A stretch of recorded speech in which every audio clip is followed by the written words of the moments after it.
notice the stem. See the curviness on there? One of the ways you can tell how hot a pepper is by how much the stem curves. So straighter stems, not as hot. Pretty cool. You guys are shopping at the grocery store, way to help you start controlling your heat. Some people just can't handle the heat, but they like just a little bit. So when we're looking inside the pepper, a lot of people think the seeds are where the heat is, and it's actually in that white rib. And that's what you want to definitely get out.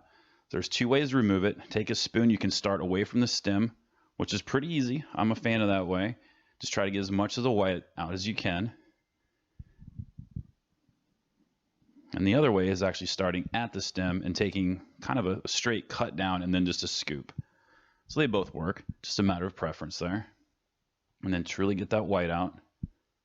Nobody really wants to bite into something that's going to blow their head off. So this recipe is good for making about 16 to 20 halves of a jalapeno, which is a lot. Actually, I take that back. It's about 20 total halves. So we've got a half of an onion here. Notice that the knife is touching the board while I'm making those cuts. It helps keep the knife in a safe position so I'm not going to cut myself. And we want to cut this pretty fine because it's a filling. Nobody wants a really big chunk of onion in there.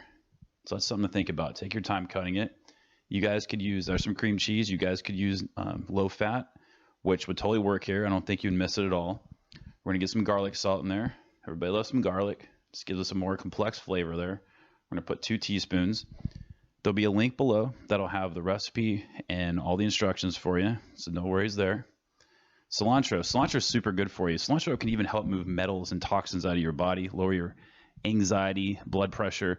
It's really good stuff. It's also called coriander, which is a seed of what grows into cilantro. So try to eat it if you guys can. Of course, it's green. We know green stuff's good for us. So we're going to put 1 heaping tablespoon in here. One thing that's cool about this recipe is you can scale it up. You could take it times 2, or you could just kind of eyeball it and go with the ingredients I've got here.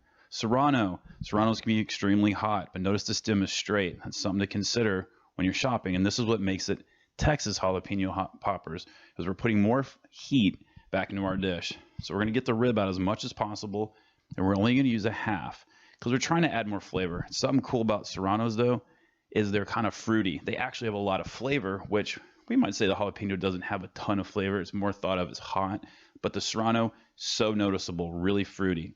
So I'm taking long strips there from one end. That's going to make it really easy to get a really fine cut. We really do want to cut this one up really fine so it'll distribute nicely throughout all of the filling. So once again, like the onion, take your time. The finished product, it'll be noticeable. Unless you like a lot of heat, then go ahead and maybe just cut up some small ones like that and throw a few larger chunks in there. That could be cool. So that's 1/4 of a teaspoon there. So we're really not adding too much, but it'll be noticeable. We need salt. We like salt. It brings flavor. And we're going to add some more freshness. So we're going to use 1/2 of a lime. The lime really does, like I said, freshness, and it will be noticeable. You'll notice it when you're biting into it. You're going to be like, that's a little bit different. Traditionally, I don't think the lime really goes in there. And I'm usually not used it in the past, so I experimented this time, and I really liked it, and I think you will too. A little black pepper in there. Here's one of our fun, different, and secret ingredients, pimento cheese. We're using cream cheese, so we're reinforcing the goodness of cheese, and we're giving it more complexity and more depth of flavor. And that's why these jalapeno poppers are better than some of the other recipes out there. You know, it's really hard to meet a jalapeno popper you didn't like, unless maybe the bacon wasn't cooked. So try to combine everything well here. It does not have to be perfect. That little bit of cream cheese can be welcomed. You know, and sometimes if you get a hot bite, do take a taste, make sure everything's balanced out for you. And let's wrap them up. 1,000,001 ways you guys could do this. You could even replace the bacon and use something like prosciutto, which would be taking it to the next level. So the cut on the left that I'm doing there is better if you have like thick cut bacon. Both of them work really well.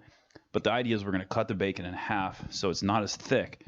It's going to give it a better chance to render the fat out while it's cooking in the oven on a roasting rack. So fill up your jalapenos as much as you possibly can.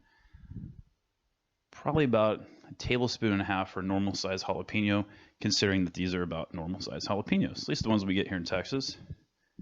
So we're going to take 1/2 of one strip of bacon here, and we're going to start down by the stem end.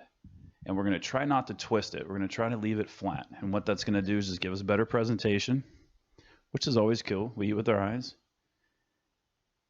And when these are cooking in the oven, because they cook for a while, the cheese is going to try to ooze out, which is actually pretty cool, and it adds, the cheese gets a little more texture when it's coming out. It's cool. So roasting rack, for sure, use that in the oven, 350, 30 to 40 minutes. It's just a matter of your preference. Get that bacon cooked, and the longer they cook, the softer the jalapeno is going to become. These are great, guys. I hope you really enjoy this. It pairs really, really nice with like a French onion dip or something like that.